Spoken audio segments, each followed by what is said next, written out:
Okay, Assalamualaikum warahmatullahi wabarakatuh dan selamat pagi kepada pelajar. Okay, Allahumma salli wa sallim wa barik ala sayyidina Muhammad. Okay, hari ini kita teruskan pembelajaran kita. Kemarin kita dah masuk kepada jadual berkala. So dalam jadual berkala kita tahu disusun tertib nombor proton. Kemudian dia ada kumpulan yang menegak sebanyak 18 kumpulan, dan dalam jadual berkala dia ada kala iaitu melentang sebanyak 7 kala. Okey. Jadi hari ini kita sambung lagi. Kita nak tengok dalam jadual berkala tu sebenarnya kita kena belajar dalam jadual berkala tu dia dibahagikan kepada logam, dia ada bukan logam, dia ada gas nadir. Okey. Jadi kita pertama sekali kita masuk kepada logam lah. Okey, logam dulu. So logam ni terletak di sebelah kiri jadual berkala. Maksud dia kalau sebelah kiri, okey, ini jadual berkala. Okey, sebelah kiri adalah yang berwarna biru ni. Ni logam kan? Okey, warna biru. So sebelah kiri ni. Okey, ini adalah logam. So di sebelah kiri adalah logam. Okey. Kemudian lebih 80% daripada unsur yang ditemui adalah logam. Lebih 80%. Sebab tu kita tengok dalam jadual berkala tu yang berwarna biru logam tu banyak daripada bukan logam. Okey. Satu, kena tahu kedudukan dia ialah di sebelah kiri jadual berkala. Yang kedua, nak bagi tahu bahawa banyaknya jadual logam dalam jadual berkala sebanyak lebih kurang 80% lebih ya. Okey. Kemudian semua unsur dalam kumpulan 1 hingga kumpulan 12 adalah logam kecuali hidrogen. Okey. Mana kumpulan 1? Okey, ni. Kumpulan 1 sampailah kumpulan 12. Okey, semua ni adalah logam kecuali hidrogen. Yang pertama tu, yang warna merah tu, itu bukan logam. Walaupun dia nombor proton dia 1, kumpulan 1. Sebab hidrogen ni dia dikategorikan sebagai gas. Dia bukan logam lah hidrogen. Cuma yang lain-lain semuanya adalah logam. Okey. Sifat logam bertambah apabila menuruni kumpulan dari atas ke bawah. Okey. Contoh dia macam ni. Kita nak beritahu. Okey. Kita ada nombor 2 lithium. Kita ada lepas tu bawah dia tu ialah sodium. Nombor 2 tu kan. Nombor bawah tu sodium. So antara lithium dengan sodium, sifat logam sodium lebih banyak daripada lithium. Sebab lithium di atas. So semakin turun sifat logam dia tu bertambah. Nanti kita tengoklah apa itu sifat logam. Sebagai contoh juga beritahu. Sebagai contoh, sifat logam boleh mengalirkan elektrik. Okey, jadi sodium dengan lithium memang dua-dua boleh mengalirkan elektrik. Tetapi sodium ataupun natrium ni dia lebih baik mengalirkan elektrik daripada lithium. Tu maksudnya sifat logam itu bertambah apabila menuruni kumpulan daripada atas ke bawah. Maksudnya yang bawah lebih bersifat logam daripada yang di atas. Walaupun dua-dua itu logam. Okey. Kemudian, sifat logam berkurang apabila merentasi kala dari kiri ke kanan. Okey, macam mana? Okey, contohnya macam ni. Okey,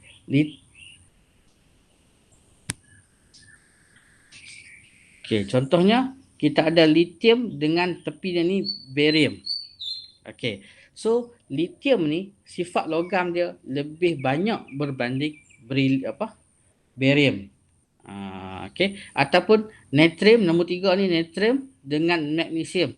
So natrium ni dia lebih logam daripada magnesium dari segi sifat je lah. Dua-dua tu logam. Tapi kalau kita bandingkan Magnesium itu dia kurang logam dia, sifat logam dia, natrium lebih baik. Okey, sebab dia daripada kiri ke kanan tu sifat logam dia makin berkurang. Maksud dia kumpulan 1 ni sifat logam dia lebih baik berbanding sifat logam pada 12. Okey. Okey, itu logam lah. Kan, logam. Okey, kemudian kita masuk kepada bukan logam. So, kat mana bukan logam ni? Bukan logam terletak di sebelah kanan jadual berkala. Okey. Maksudnya jadual berkala ni sebelah kanan. Sebelah kanan ialah, okey, cikgu warnakan warna kuning lah. Okey, warna hijau.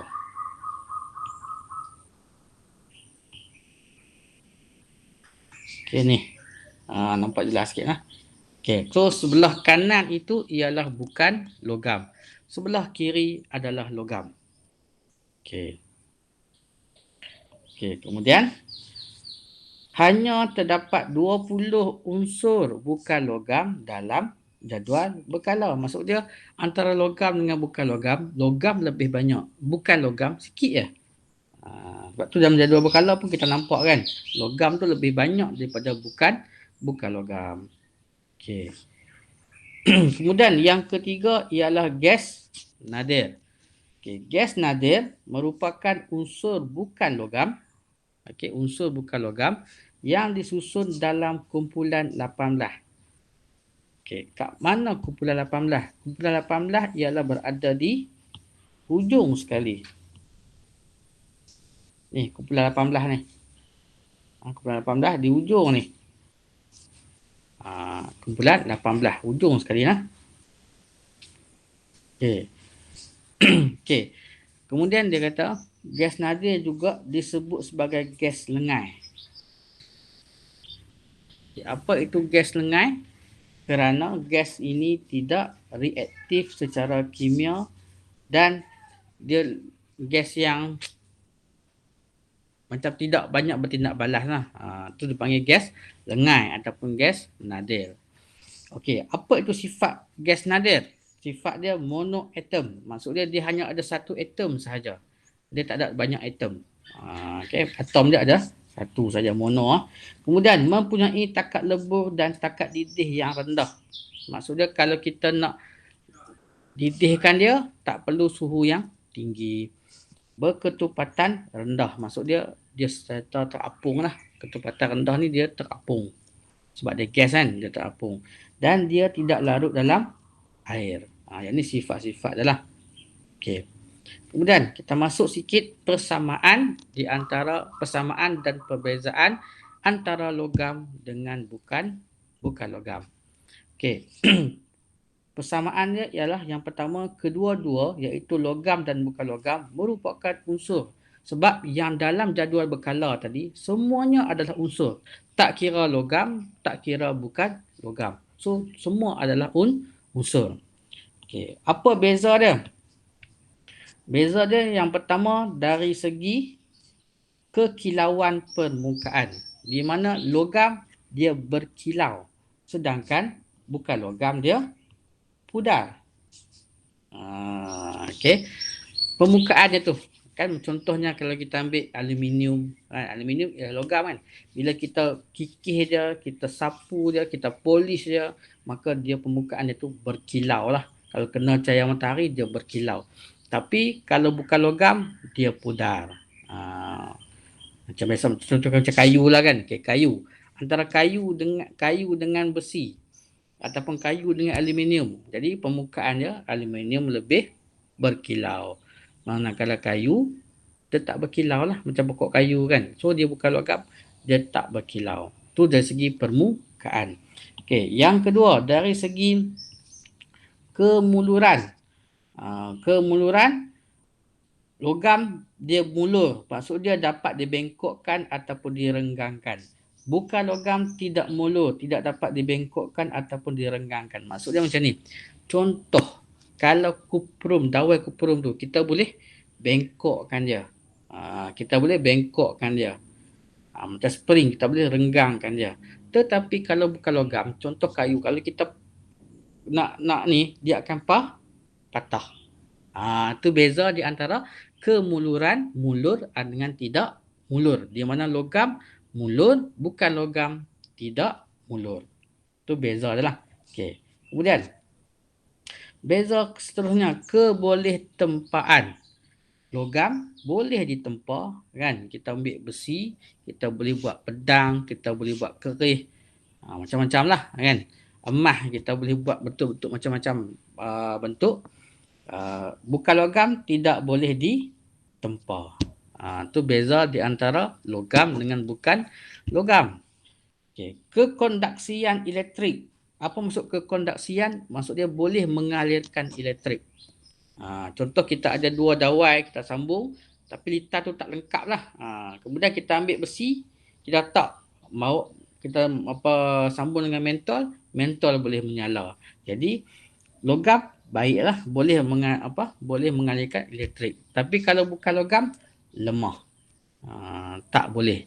Contohnya kayu pemadam ke kan, kalau kita sambung dengan litar elektrik, mentol tidak akan menyala. Okey. Kemudian kekondaksian haba, boleh mengalirkan haba. Logam baik, sangat baik. Kan, sebab tu contohnya kita ambil periuk ke apa daripada logam. Pasal apa? Kalau kita ambil contoh, kita ambil bukan logam, kita panaskan, kita masak dengan perkakas yang bukan logam, maka lambatlah dia masak. Sebab bukan logam sangat lemah dalam kekondaksian haba. Paling mudah contoh macam ni lah. Kita ambil api, duduk sebelah sini kan api. Kita ambil besi, kita pegang di ujung ni, kita tak. Betapa cepatnya kita tak di situ, saja kita akan rasa panas. So haba itu boleh mengalir melalui logam. Okey, seterusnya takat lebur dan takat didih tinggi. Nak leburkan emas contohnya, memerlukan suhu yang tinggi baru dia boleh lebur. Sedangkan bukan logam, contoh gas, rendah kan. Takat lebur, takat didih dia sangat rendah. Kekuatan regangan kuat, manakala bukan logam lemah. Ketumpatan, okey, nak tengok ketumpatan ni, kita tengok dia duduk di bawah ataupun di atas dalam alam sekitar ni lah. Kalau logam sangat tinggi, contoh kita ambil, kita letak dalam air, besi, kita letak dalam air, dia akan tenggelam. Sedangkan bukan logam rendah, sebab tu gas dia terapung dekat udara, sebab gas ketumpatan dia sangat rendah. Okey. Kemudian keadaan jirim pada suhu bilik. Kalau logam, suhu bilik ni macam sekarang lah, sekarang ni, wujud dalam bentuk pepejal. Magnesium, natrium, aluminium, kuprum, semua itu pada suhu bilik macam lah ni, mereka ni wujud dalam bentuk pepejal. Kecuali satu saja, iaitu merkuri. Okey, merkuri, tahu merkuri lah, dia ada dalam termometer. Merkuri itu adalah logam, tetapi dia wujud dalam bentuk cecair, boleh naik turun kita dalam termometer tu. Dia adalah pepejal, cuma dia wujud dalam bentuk cecair dalam suhu bilik. Sedangkan bukan logam, dia wujud dalam bentuk pepejal, ada yang wujud dalam bentuk cecair, dan ada juga yang berbentuk gas. Tu beza di antara logam dan bukan logam. Okey, kenapa kita kena belajar semua ni? Okey, kita kena belajar ni supaya pemilihan bahan ataupun unsur dalam hidupan kita ni tepatlah. Maksudnya sebab dia ada sifat yang berbeza. Logam sifat dia berbeza, gas sifat dia berbeza. Okeylah. So kena tahulah, saintis-saintis nak buat eksperimen apa pun, dia berpandu kepada jadual berkala ni lah, nak pilih unsur mana untuk menjayakan eksperimen dia. Adakah dia nak ambil yang logam ataupun dia nak ambil yang bukan logam, sesuai dengan eksperimen yang dia nak buat, uji kaji yang dia nak buat. Kemudian nak tengok pula sama ada nak yang kondaksi elektrik yang tinggi ataupun dia nak bahan yang kondaksi elektrik yang rendah. So urutan tu dia boleh berpandukan kepada jadual berkala. So kenapa pentingnya jadual berkala dalam ilmu sains ni lah. Okey, so setakat itu dulu kita sentuh mengenai jadual berkala. Cikgu harap lebih jelas lah. Lebih jelas. Okey, so sekian saja. Assalamualaikum warahmatullahi wabarakatuh.